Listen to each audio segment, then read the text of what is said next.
కష్టపడిందో అంతా భర్త కూడా కష్టపడ్డారు. ఆ అత్తోరు కానీ పుట్టింటోళ్ళు కానీ ఒక ఆడపిల్లని దేశం కానీ దేశం మంచు కొండలు పంపిస్తాం అంటే చాలా కష్టం.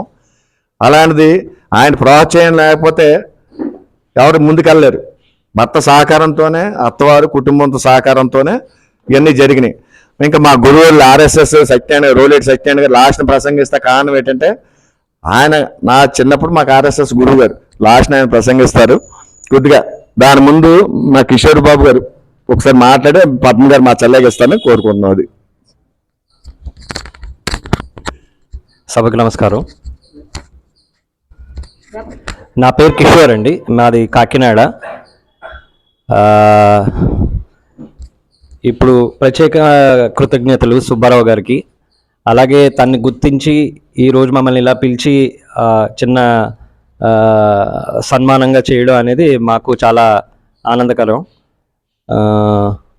నేనంటూ చేస్తున్న అది రీటైల్ బిజినెస్ కాకినాడలో రాజుభవన్ అనే పేరు మీద నడుపుతున్నాను.